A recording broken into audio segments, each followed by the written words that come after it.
Ciencia, pero nunca exacta.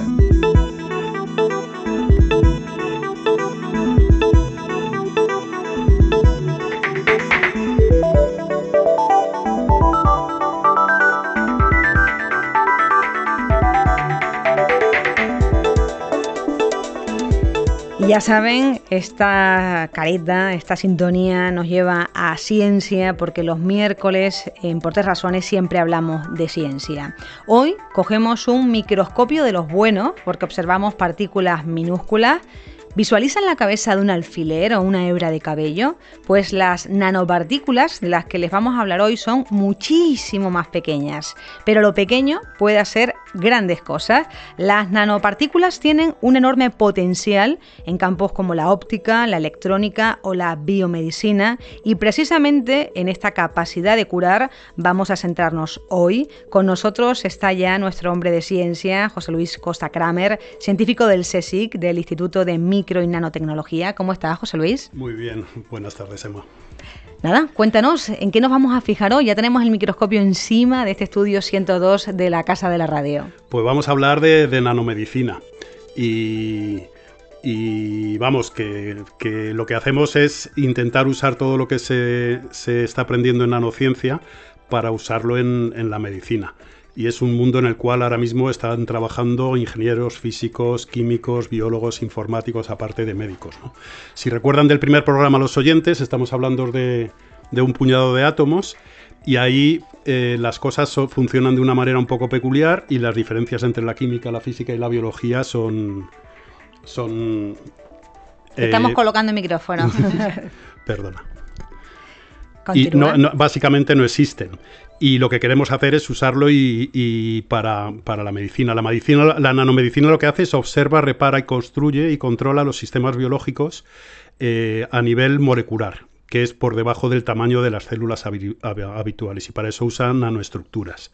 Por poner un ejemplo, se usan nanopartículas para etiquetar o marcar células enfermas, llevar medicamentos a zonas específicas del cuerpo y mejorar técnicas de imagen que tanto aportan al diagnóstico. Recordar algunas como los rayos X, la resonancia magnética nuclear, tomografía computerizada, los ultrasonidos. Cuántas cosas. Yo estoy pensando ahora en esa serie de dibujos animados, ese Érase una vez la vida de Televisión Española. Allí se explicaba el comportamiento del cuerpo humano. Mira, todos los que tenemos unos años, esta canción la podemos cantar perfectamente. Con las nanopartículas hay que hacer nuevos capítulos porque esto ha cambiado muchísimo la película, ¿verdad? Porque estas partículas, ¿dónde surgieron? ¿En qué laboratorios exactamente?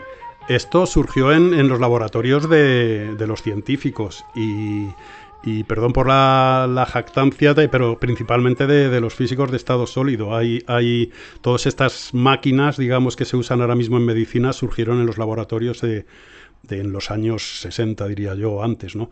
Otro ejemplo es el láser también, que se utiliza para hacer cortes, cauterizar, destruir un tejido, y todo eso surgió en los laboratorios en los años 60 y se utiliza muchísimo en la medicina, ¿no? Decir otro desarrollo que también intervino en nuestro instituto, que son las pinzas que se ponen en los dedos de los bebés, por ejemplo, para medir el oxígeno en sangre, que se basa en un láser de infrarrojo, que eso también es un desarrollo nuestro y que ahora mismo se han hecho populares también con la pandemia para ver la cantidad de oxígeno, si los pulmones funcionan bien. En general, todos estos avances han conseguido, por ejemplo, que doblemos la esperanza de vida en el último siglo. Es fascinante, es una de las razones, yo creo que la principal, pero vamos, también está la alimentación y otras cosas, pero a principios de siglo la esperanza de vida era 40 años y ahora estamos en España en los 84. De hecho, creo que somos los segundos, con Japón, me parece, a la cabeza, o primeros. La ciencia, como siempre. La nanotecnología ya ha revolucionado, como estás diciendo, la medicina. No teníamos ni idea, por ejemplo, que esa pinza había salido de tu instituto, pero seguramente hay un campo ahí por arar tremendo. Hay muchísimas cosas todavía que se pueden hacer. Hay muchas y vamos a hablar también de ellas, y hay muchas historias de éxito también que merece la pena recordar. En concreto, en lo de trabajar a nivel subcelular, en la escala de los átomos muy pequeños, de un puñado de átomos, uno de los éxitos es el tratamiento del SIDA. El SIDA ataca las células blancas que tienen micras de tamaño, que son, digamos, los soldados del sistema inmunológico del cuerpo. Y uno era mortal prácticamente. La ciencia, el virus además es curioso, pero es bastante parecido al virus del COVID. Es una pelota con una especie de tridentes, de anclas, que son las que atacan físicamente a las células de los glóbulos blancos, ¿no? Pues la ciencia lo que hizo es identificar cómo se adherían y a esas anclas, por así decirlo, ponerle unas gomas para que no se adheriesen. Y ahora mismo la gente tiene una calidad de vida razonable con el SIDA. No se cura, pero la gente tiene una calidad de vida razonable. Decías que se parecían, ¿no?, el virus del SIDA con el del COVID, pero sobre todo porque han sido unos virus muy, muy estrategas, ¿verdad? Sí, el del COVID entra por vías respiratorias y el de la sangre, el SIDA entraba vía contacto por sangre, agujas o otro tipo de contacto, ¿no? Y eso es una historia de éxito. Pero ahora, por ejemplo, en donde está yendo la ciencia y la tecnología, la ciencia médica, digamos, el caballo de batalla hoy es el cáncer. Y algunas de las cosas que hacemos en el instituto son notables. Estamos haciendo hay un grupo que hace unas nanovásculas específicas. A nivel celular lo que se intenta es ser específico, porque muchos de los tratamientos ahora mismo matan a todas las células. Entonces lo que se busca, y ahí hay una mezcla de los químicos, los físicos y los biólogos, es identificar, etiquetar y adherirse a las células, digamos, que están enfermas. Eso es una tarea que requiere de un esfuerzo colectivo muy grande. Y ahí, insisto, biólogos, gente haciendo nanomecánica para unas micro nanopalanquitas para medir el peso, y se detectan virus y bacterias en cantidades realmente ínfimas. Uno de los grandes avances ha sido detectar cáncer en sangre, que eso abriría unas expectativas, porque digamos la detección temprana es uno de los factores para mejorar la supervivencia frente al cáncer. Y de lo que hay ahora mismo y de lo que va a venir, de lo que incluso nosotros mismos podríamos necesitar, porque hoy estamos sanos, mañana no sabemos, y lo único que sabemos es que la ciencia es quien tiene esas respuestas y esa ayuda. Una de esas personas que sabe mucho es José Miguel García Martín, investigador científico del Instituto de Micro y Nanotecnología del CSIC. ¿Qué tal, José Miguel? Hola, Emma, buenas tardes. ¿Qué es lo que exactamente consideras tú que son los campos donde ahora mismo lo que es nano, esos átomos tan pequeñitos, puede aportar mucho en la medicina? Pues en diagnóstico y tratamiento, y también en prevención. En diagnóstico ya lo tenemos en los hospitales, en varios casos. Por ponerte un ejemplo, en resonancia magnética nuclear nos meten en una especie de tubo, que en realidad es una bobina que va a aplicar un campo magnético, y nos pueden inyectar en sangre un agente de contraste que tenga nanopartículas magnéticas, que se localizan en la zona dañada, en la zona de estudio, que localizan el campo magnético, y con eso consigues unas imágenes médicas de mucha mejor resolución. Otro ejemplo en diagnóstico es lo que está sucediendo hoy día ya para marcar el ganglio centinela en el cáncer de mama, que hasta hace poco era necesario usar isótopos radioactivos, pero hoy día se puede hacer también con nanopartículas magnéticas, que es mucho menos invasivo y el coste es mucho menor también. Pero donde va a ser realmente potente la nanotecnología va a ser en el tratamiento del cáncer. Y hay varias estrategias basadas en nanomateriales para combatir el cáncer. Una de ellas ya está disponible y ha sido probada para tumores cerebrales que no se pueden operar. Y puedes utilizar nanopartículas magnéticas para que se localicen en el tumor y desde fuera aplicar un campo magnético alterno que hace que esas nanopartículas se calienten. Y esa subida de temperatura local provocada por las nanopartículas mata el tumor. Ahora mismo estoy pensando en muchísimos oyentes con cánceres de este tipo, con familiares que los padecen. Para ponerle las cosas en su sitio, ¿esto ya estaría ahora mismo en hospitales o está ahora mismo en ensayos clínicos? No, esta estrategia ya está disponible en hospitales. Además, ha sido una empresa europea quien la ha desarrollado. Hay otras estrategias efectivamente en distintos grados de desarrollo.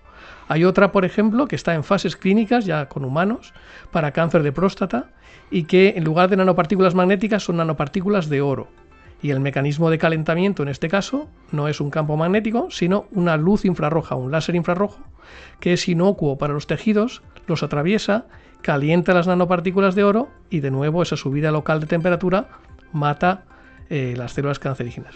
Otra estrategia, aún, digamos, menos avanzada aún en el desarrollo, ¿no?, que todavía estamos haciendo cosas in vitro, es una en la que yo sí he participado, que es utilizar nanopartículas metálicas con un recubrimiento orgánico, de forma que en el medio fisiológico vayan a estimular la producción de especies reactivas de oxígeno. Que una especie de estas muy conocida es el agua oxigenada, con la que sabemos que podemos matar las bacterias en una herida. Sí, pues, porque es lo primero que nos echamos según nos hacemos heridas, ¿no? Pues tú imagínate que tengas nanopartículas dentro, al lado del tumor, que generen agua oxigenada que va a matar también a las células cancerígenas. Y otra estrategia también que está en desarrollo y que hay literatura científica ya, es utilizar las nanopartículas para repartir fármacos, para que lleven los fármacos al tumor y los suelten ahí de forma local, y con eso te evitas muchos de los efectos secundarios tan fuertes que provoca la quimioterapia, porque solo tienes que llevar el fármaco allí, no se lo estás suministrando a todo el organismo. De hecho, hay muchísima gente que no muere por el cáncer, sino que muere por úlcera y por otras complicaciones derivadas de eso. Decir, efectivamente, el tema de la quimioterapia es una desgracia, pero funciona, pero realmente lo que ataca son las células que crecen muy rápido. El cáncer es una célula que el cuerpo no identifica como maligna y la identifica como propia y que crece desmesuradamente en los últimos estados. La quimioterapia, que es un último recurso, digamos, va justo a por las células que crecen muy rápido, y por eso cuando te dan quimioterapia matas las células del cáncer y las sanas, y específicamente las que crecen rápido, como por ejemplo las del pelo. La gente que recibe quimioterapia, pero también afecta a otros órganos, y hay gente que desgraciadamente no aguanta. Me gustaría preguntarte una cosa sobre otra investigación que a mí me gusta mucho, que es en el tema de las prótesis, y cómo lo nano, digamos, la nanoestructuración también está haciendo cosas para mejorar la tasa de aceptación de prótesis, etcétera. Sí, pues nosotros hemos desarrollado, por ejemplo, un recubrimiento formado por nanoagujas de titanio para los implantes ortopédicos. Sería el equivalente a una cama de fakir. En una cama de fakir, un pequeño mamífero como una ardilla. Una cama de fakir, vamos a recordarle, esa cama llena de clavos. Llena de clavos. Pues un pequeño mamífero no puede caminar por ella porque se ensartaría o moriría, pero un humano se puede tumbar sobre ella porque somos mucho más grandes que la separación entre agujas y repartimos al final todo nuestro peso. Algo parecido, con ese símil, es lo que hacemos en la nanoescala con estos recubrimientos, con nanoagujas de titanio, de forma que las bacterias, que son pequeñas, no pueden adherirse a esa superficie, pero las células que generan hueso, los osteoblastos, que tienen tamaños 10, 20 veces superior al de las bacterias, sí pueden adherirse a esa superficie. Entonces puedes regenerar hueso y que no se infecte el implante. Maravilla, ¿eh? Aquí estaremos pendientes de cómo van todas esas investigaciones, porque de verdad que prometen. Como siempre, José, te pedimos esta conclusión, esta moraleja final siempre de sección. Pues decir que los científicos estamos ahí, y hay mucha gente trabajando en usar el conocimiento que vamos adquiriendo en el nanomundo para mejorar nuestra salud. Los avances en medicina que disfrutamos son fruto del trabajo de muchísima gente, ingenieros, químicos, físicos, biólogos, informáticos y médicos, y el hecho de que no se vea o que no se hable a menudo no quiere decir que no esté ahí, y que estamos mejorando día a día la generación de medicamentos, de vacunas y de terapias, y todo ello mejorará notablemente nuestra calidad de vida. Así que ya saben, para los que nos estén escuchando y tienen decisión, tienen capacidad de decisión, pues presupuesto, ¿verdad? Que siempre es lo que se necesita. Al final es así, sí. Muchísimas gracias por este nuevo miércoles acercándonos a la ciencia. Gracias a ti.